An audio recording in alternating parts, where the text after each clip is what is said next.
विद्यार्थी मैत्रिणींनो, आज आपण थोडं आभार नियमन करूया. या पाठाचा राहिलेला उर्वरित भाग आपण आज पाहणार आहोत. आपण पाठाला सुरुवात केली होती की या पाठामध्ये ह्या ज्या लेखिका आहेत मंगला गोडबोले यांचं हे जे लेखन आहे हे विनोदी असलं तरी या विनोदी लेखनातून एक अंतर्मनातून विचार करायला होणारा असा हा पाठ आहे की त्यांचं जे साहित्य आहे त्या साहित्यस्थानी मराठी माणूस आणि त्याच्या जीवनातील ज्या विसंगती आहेत त्यावर त्या अतिशय खेळकरपणाने प्रकाश टाकतात. आणि ह्या पाठामध्ये सुद्धा की कोणत्याही गोष्टीचा आपण अतिरेक करतो आणि त्यातून कशी एक प्रकारची विनोद निर्मिती होती हे या पाठातून आपल्याला सांगितलेलं आहे. की आपण मागच्या तासाला पाहिलं की गोऱ्यांचे जे शिष्टाचार किंवा आपण जे थँक्यू म्हणतो, परंतु ते थँक्यू जे म्हणतो ते कुणाचं मानायला पाहिजे, किती वेळा मानायला पाहिजे, ह्यालाही आपल्याला काहीतरी मर्यादा असतात. तर आता आपण पुढं पाहूया. ह्या पॅराग्राफपासून सुरुवात करूया. रोजच्या व्यवहारात पाहायला गेलं तरी माणसं अगदी क्षुल्लक करण्यासाठी एकमेकांचे आभार मानताना दिसतात. नुकतं बोलायला लागलेल्या मुलालाही सर्वात पहिल्यांदा थँक्स, थँक्यू वगैरे म्हणायला शिकवतात. हातावर चॉकलेट ठेवलं, थँक्यू. पापा घेतला, थँक्यू. उंचावरून जिथे त्याचा हात पुरत नाही तिथली वस्तू काढून दिली, थँक्यू. आपल्या दैनंदिन जीवन व्यवहारामध्ये जर आपण पाहिलं, अगदी तुम्ही सुद्धा बघा, सकाळी उठल्यापासून रात्री झोपेपर्यंत किती वेळा आपण ह्या थँक्यू शब्दाचा वापर करतो किंवा सॉरी असेल, प्लीज असेल, बरेच शब्दप्रयोग आपण वापरत असतो सातत्याने, कारण ती एक सवयच होऊन गेलेली असते आपल्याला हे शब्दप्रयोग वापरण्याची. तर थँक्यू सुद्धा आपण बऱ्याच वेळा वापरतो की काही क्षुल्लक गोष्टी असतात आणि अशा गोष्टींसाठी सुद्धा आपल्याला थँक्यू म्हणतो. कारण लहान मुलांना पण तसंच शिकवलेलं असतं की मोठ्याने काय दिलं की थँक्यू म्हणायचं बरं का, कारण त्यांनाही असं दाखवायचं असतं की माझा मुलगा किती सुसंस्कारी आहे, त्यामुळे तो थँक्यू किंवा आभार मानतो. परंतु हे आभार मानत असताना कोणत्या कारणासाठी आपण म्हणायला पाहिजे, त्यापर्यंत म्हणजे ती व्यक्ती समोरची कोण आहे आपली, हे सगळं आपल्याला लक्षात येऊनच आपण ती गोष्ट किंवा ते आभार मानायला पाहिजे. तो आभार मानत होता कारण त्याला लहानपणापासून तसं शिकवलेलं होतं. आभार न मानण्याचा मॅनरलेसपणा त्याच्या खाती रुजू होणार नव्हता. मॅनरलेसपणा म्हणजे शिष्टाचार न पाळणारा, उर्मट किंवा उद्धट. की लहान मुलं अशी काय करतात, तर लहानपणापासून ते आभार मानत आलेले असतात किंवा लहानपणापासूनच त्यांच्या मनावरती बिंबवलेलं असतं, शिकवलेलं असतं त्यांना की अशा पद्धतीने वागायचं, मग आपल्याला शहाणे म्हणतात किंवा चांगलं म्हणतात. आणि मग आभार न मानण्याचा म्हणजे जो उद्धटपणा आहे, उर्मट आहे, तो त्याच्या खाती येणार नव्हता, कारण तो सगळ्यांचे आभार लहान मुलं मानत असतात. किंवा सर्व नात्यांना किंवा सर्व निमित्तांना लागू होतील अशी आभार कार्ड आताही मिळत आहेत. पुढे ती आणखी वाढतील. जन्मल्या आईबापाचे आभार मानणारं कार्ड आणि वर गेल्यावर खालून वेळच्या वेळी आपल्याला नीट वर पोहोचवण्याचे आभार कार्ड अजून माझ्या पाहण्यात आलेलं नाही. लवकरच तसं आल्यास आश्चर्य वाटायला नको. की आपल्याला लहानपणापासून शिकवलेलं असतं किंवा आपल्याकडे आधी हल्ली बघतो की वेगवेगळे कार्यक्रम असतात, वेगवेगळे सणाला आपण शुभेच्छा किंवा जे आभार कार्ड आणतो बाजारातून विकत, शुभेच्छा कार्ड आणतो. अतिशय रेखीव देखणी असतात, छान असतात सजवलेली, आणि अशी कार्ड आपण मग आपले मैत्रिणी असतात किंवा आपले नातेवाईक असतात जवळचे, त्यांना हे आपण हे शुभेच्छा कार्ड देतो. वाढदिवस असेल, लग्नाचा वाढदिवस असेल किंवा लहान मूल त्या घरामध्ये जन्माला आलेला असेल, असं बऱ्याच प्रसंग असतात किंवा दिवाळीचा सण असेल, तर आपल्या शुभेच्छा पोहोचण्यासाठी आपण काय करतो, असे कार्ड घेतो. परंतु आपण हे लक्षात घेत नाही की जेव्हा आपण हे कार्ड विकत आणत असतो तेव्हा ह्या कार्डाच्या आतमध्ये लिहिलेले जे शब्द असतात, त्या शब्दातल्या ज्या भावना असतात त्या आपल्या असतात का, नाही, दुसऱ्याच्या त्या भावना आपण दुसऱ्यापर्यंत पोहोचण्याचं काम करत असतो. ते परक्याच असतं, ते परक्यानं लिहिलेलं आपण भावना दुसऱ्यापर्यंत पोहोचवतो. म्हणजे अशी वेगवेगळी कार्ड जी आहेत आपल्या बरेच आपण दुकानामध्ये पाहतो किंवा ती देण्याची आजकाल एक पद्धतच निघालेली आहे. किंवा असंही आणखीन परत आभार कार्ड अजून नवीन निघतील की लेखिका म्हणतात की एखादं लहान मूल जन्मल्या त्यांना जर आपल्या आईवडिलांचा आभार मानणारं कार्डसुद्धा निघू शकतं.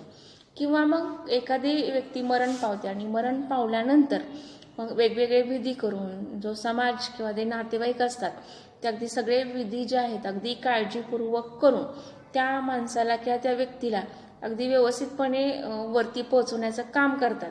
मग त्यांचेसुद्धा आभार मानणारं कार्ड की बाजारामध्ये काही दिवसांनी आली तर आपल्याला तसं काही आश्चर्य वाटायला नको. आपण पाहतो की लहान मुलांनी जर आईवडिलांचे आभार मानतात का ही अशी मुलं नाही. किंवा आपणही घरी बघा, तुम्ही घरी गेल्यानंतर आपण आईचे आभार कधी मानतो का? नाही मानत. कारण आपली आई जवळची असते किंवा ज्या भावना असतात मग ज्या दिवशी अशी कार्ड निघतील कदाचित त्या दिवशी मग आपली भारतीय संस्कृती कुठंतरी कमी झालेली असेल किंवा लोप पावलेली असेल असं आपण म्हणायला हरकत नाही. आता पुढचा परिच्छेद पाहूया. तसे आमचे जुने आकाशवाणीवाले ही बऱ्यापैकी आभारबाज होतेच. विशेषतः आपल्या आवडत्या कार्यक्रमामध्ये तर आभारांचा मारा होई. गाणं कळवलं म्हणून आभार, हवं ते गाणं ऐकवलं म्हणून आभार, पत्राची दखल घेतली म्हणून आभार आणि आभाराच्या पत्राला उत्तर म्हणून परत आभार अशी चैन तेही करत. की आकाशवाणीमध्ये तुम्ही रेडिओचे कार्यक्रम जर पाहत असाल ऐकत असाल, खूप छान असतात हे रेडिओचे. फरमाईश नावाचा एक कार्यक्रम असतो बघा याच्यावरती, की चित्रपटातील हिंदी असेल मराठी असेल ह्या चित्रपटातील गाणी जे श्रोते फरमाईश करतात, ऐकणारे जे श्रोते असतात ते पत्राद्वारे हे गाणं ऐकायचं आहे आणि त्यांची फरमाईशीनुसार त्या आकाशवाणीवरती ते गाणं म्हणजे ऐकवलं जातं. तर हे आकाशवाणीवाले सुद्धा फार बरेच आभार असतात त्यांचे, की ते पत्र पाठवलं म्हणून आभार, परत त्यांच्या पत्राला उत्तर दिलं म्हणून आभार, गाणं कळवलं म्हणून आभार, परत ज्यांनी गाणं ऐकवलं त्यांचे परत हे आभार मानतात. म्हणजे थोडक्यात हे आभारबाज जो पण आहे की सतत आभार मानणं हे सुद्धा फार ह्या आकाशवाणीवरती पूर्वी चालायचं. सध्याच्या चॅनलवाल्यांनी तर त्यांना चारी मुंड्या चित केलेलं आढळतं. चारी मुंड्या चित करणे म्हणजे पराभव करणे थोडक्यात. म्हणजे ह्या गोष्टीमध्ये तर हे आपले चॅनलवाले आहेत ते आकाशवाणीवालीच्या पुढचे आहेत असे तर लेखिकेला म्हणायचे. म्हणजे त्यांच्यापेक्षा जास्त ह्यांनी केलं आहे. की एकदा मनात येतं की या सर्व चॅनलवाल्यांनी एक मार्ग काढावा. रोज सकाळी प्रत्येक चॅनलवरचे कार्यक्रम सुरू करताना आणि रोज रात्री पडदा मिटवताना एकदा सर्वांचे सर्व गोष्टीबद्दल घाऊक आभार मानून टाकावेत. किंवा कोणताही कार्यक्रम गळत असला तरी ठराविक वेळानंतर एक आभाराची कॅप्शन किंवा तळटीप फिरवत राहावी. की हे चॅनलवाले जे आहेत ते आकाशवाणीवरच्या पुढचे आहेत. की लेखिका म्हणते कधी कधी मनात असं येतं की या सगळ्या गोष्टीवरती चॅनलवाल्यांनी एक मार्ग काढला पाहिजे. तुम्ही अजून कार्यक्रम भरपूर पाहत असाल बघा टी व्ही चॅनलवरती. एखादा कार्यक्रम सुरू झाल्यानंतर किंवा संपल्यानंतर एक आभाराची एक लिस्टच येत असते आपल्यासमोर. आपण ते आभार कोणाचे मानलेत ते पण वाचत नसतो किंवा ती नावं जी आहेत अतिशय लहान अशा अक्षरामध्ये लिहिलेले असतात आणि भरभर टीव्हीचा पडदा पुढं सरकतो आपण म्हणत नाही. परंतु ते आभार ज्यांचं सहकार्य त्या कार्यक्रमासाठी लाभलेलं आहे व्यक्तींचं ते आभार मानत असतात. एक भलं मोठी एक लिस्टच असते त्यांची. तर लेखिकामध्ये असं न करता या सगळ्या चॅनलवाल्यांनी ठरवून की चॅनलवरचे कार्यक्रम सकाळी सुरू व्हायच्या आधी या सगळ्यांचे एकदमच आभार मानायला पाहिजेत. किंवा कार्यक्रम संपल्यानंतर सगळ्यात शेवटी म्हणजे सगळेच चॅनलचे कार्यक्रम संपल्यानंतर रात्री जेव्हा हे चॅनलचा पडदा बंद होतो की तो करत असताना सुद्धा या सगळ्यांचे घाऊक आभार म्हणजे सगळ्यांचे एकदमच आभार मानून टाकावेत असं. किंवा एखादी कार्यक्रम जर वगळण्यात येत असेल तर एक ठराविक वेळानंतर एक आभाराची कॅप्शन किंवा तळटीप फिरवत राहावी. आपण पाहतो टी व्ही कार्यक्रमावरती खाली पट्टी येत असते आणि त्या पट्टीवरती बऱ्याच सूचना वगैरे असतात किंवा काहीतरी असतात. ती पट्टीसारखी समोरून आपल्या फिरलेली. किंवा तुम्ही बातम्या जर पाहत असाल बातम्यामध्ये सुद्धा अशा पद्धतीच्या 2 असतात बघा टिपा खाली, कारण त्या बातम्या सतत आपल्या समोरून जात असतात नजरेसमोरून.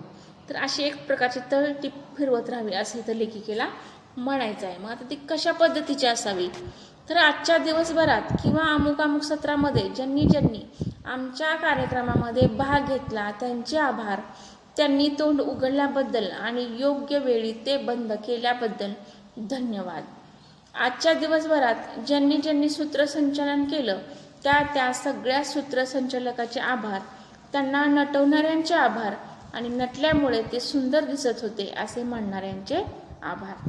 की आपल्याकडे जे दिवसभरामध्ये कार्यक्रम चालू असतात, वेगवेगळे सकाळ सत्र, दुपार सत्र, संध्याकाळी वेगवेगळे कार्यक्रम असतात आणि या सगळ्यांचं ह्या कार्यक्रमामध्ये जे सहभागी होतात, भाग घेतात, त्यांचे आभार मानायला पाहिजे. त्यानंतर योग्य वेळी तोंड उघडल्याबद्दल, म्हणजे एखादी मुलाखत असते किंवा एखादी व्यक्ती आपले विचार मांडत असते आणि जर काही नाही आठवलं तर ती व्यक्ती गप्प राहते, म्हणजे योग्य वेळी तोंड बंद केल्याबद्दल त्यांचं सुद्धा आभार मानायला पाहिजे. आणि काय काय व्यक्ती अशा असतात की अकारण बडबडत राहतात, वायफळ बडबडत राहतात, त्याला काही अर्थ नसतो परंतु उगाच बडबडत राहतात. तर अशा लोकांचा सुद्धा आभार मानायला पाहिजेत असं इथे लेखिकेला म्हणायचं आहे. त्याचप्रमाणे आपल्याकडे बरेच कार्यक्रम असतात, सूत्रसंचालक असतात, ज्याला आपण अँकर म्हणतो, अँकरिंग करणारे असतात, की ते कार्यक्रम जे आहेत अगदी सुरळीत प्रवाहीपणे पार पाडत असतात. तर मग असे जे सूत्रसंचालक असतात त्यांचे आभार मानायला पाहिजेत, कारण त्यांना जे नटवणारे मेकअपमुळे असतात त्यांना सुंदर दिसण्यासाठी ते नटवत असतात आणि त्यातच ते धन्यता मानत असतात, किंवा त्यांच्या कामाचं कौतुक करण्यापेक्षा ते किती छान दिसतात हेच ते कौतुक करत असतात. ते काम राहिलं बाजूला, पण ते किती छान दिसतात, सुंदर दिसतात याचं ते कौतुक करत असतात. तर त्याच्यावरती लेखिकेने काय केलेली खिल्ली इथं उडवलेली आहे.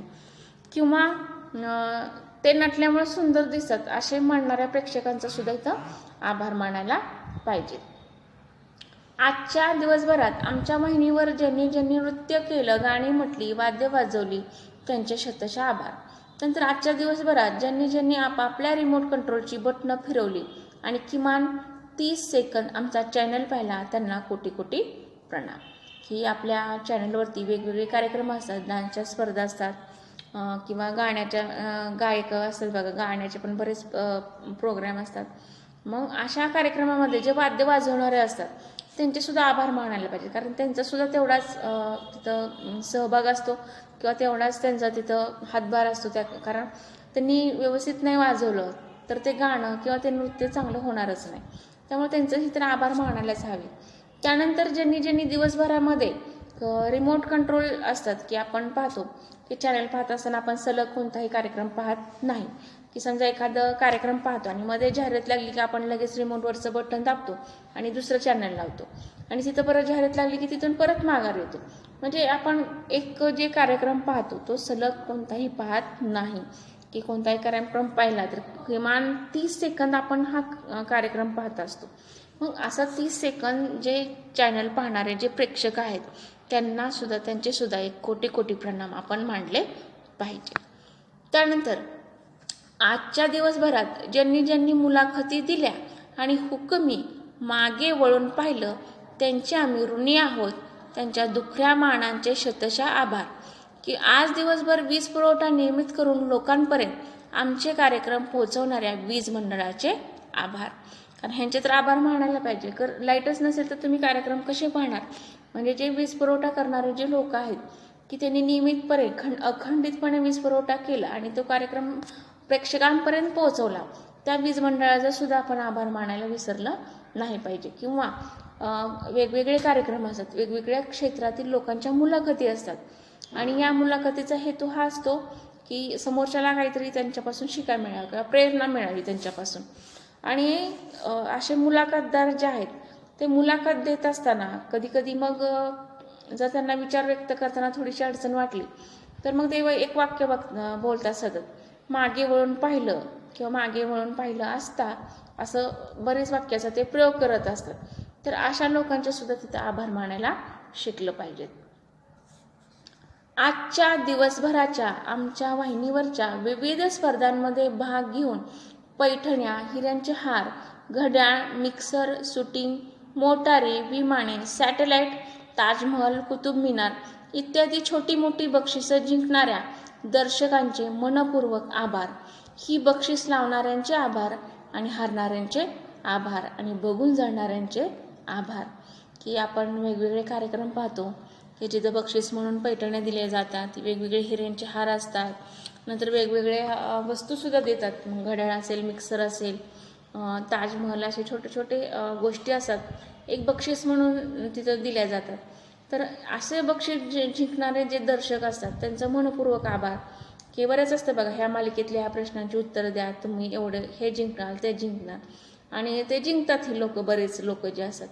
आणि मग असे जे दर्शक असतात त्यांचे सुद्धा मनपूर्वक आभार मानले पाहिजे. किंवा ते बक्षीस लावणारे, जे प्रोडक्ट लावणारे, जे वेगवेगळे व्यावसायिक क्षेत्रातील लोक असतात, की आपल्या उत्पादनाची जाहिरात करण्यासाठी सुद्धा हे लोक असे बक्षीस लावतात. तर त्या अशा बक्षीस लावणाऱ्या लोकांचंही आभार मानायला पाहिजे. त्यानंतर हरणारे, जे त्या कार्यक्रमामध्ये सहभागी झालेले स्पर्धक असतात, मग त्यातले काही सगळे जिंकत नाहीत, काही हरतात, काही जिंकतात. तर जे हरल्यामुळं ते जिंकलेले असतात, त्यामुळे अशा हरणाऱ्यांचे सुद्धा आपण आभार मानायला पाहिजे. आणि ह्यांना बक्षिसं वेगवेगळी मिळालेली आहेत, छान छान मिळालेत, असं पाहून जे जळत असतात आतून, अशा जळणाऱ्यांचे सुद्धा आभार मानायला शिकलं पाहिजे. साक्षात पु ल देशपांडे यांनी एका ठिकाणी म्हटले की आदराचा कप्पा हा अंगावरच्या कोटावर दर्शनी भागी लावण्याची गरज नसते. आदर हा मनात तुडुंब भरून राहू शकतो आणि तशा अवस्थेत तो कृतीत सहजासहजी उतरतो. आभाराबाबत त्यांचे हे निरीक्षण बहुंशी लागू पडतं.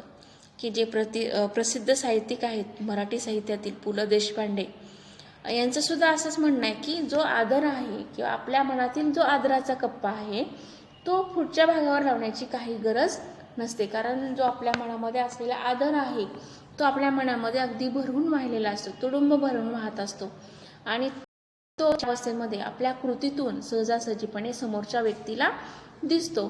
असं वेगळं काही तिथं मग आदर दाखवायची गरज नसते. कारण त्यांच्या मते मुळामध्ये आपले संस्कार आणि संस्कृती ही दिखावगिरीच्या पक्षातील नाही. भावना दडून ठेवाव्यात, अनमोल दागिन्यासारख्या बासनात गुंडाळून खोल कप्प्यात ठेवाव्यात, त्यांना मुखर करण्याची गरज नाही, असं इथं लेखकाला म्हणायचं. म्हणजे आपली जी संस्कृती, आपले जे संस्कार आहेत ते आपण दिखाऊपणासाठी आपले नाहीत. आपली संस्कृती वेगळी आहे. आपण आपल्या मनाच्या भावना दडवून ठेवतो, त्या दाखवत नाहीत कुणाला, किंवा त्या दाखवून देण्याची गरज नसते, आपल्या कृतीतून ते सहजपणे दिसतं. तर पुढचा राहिलेला पाठ जो आहे तो आपण पुढच्या तासाला पाहूया. की तोपर्यंत आपण थांबूया इथं. धन्यवाद.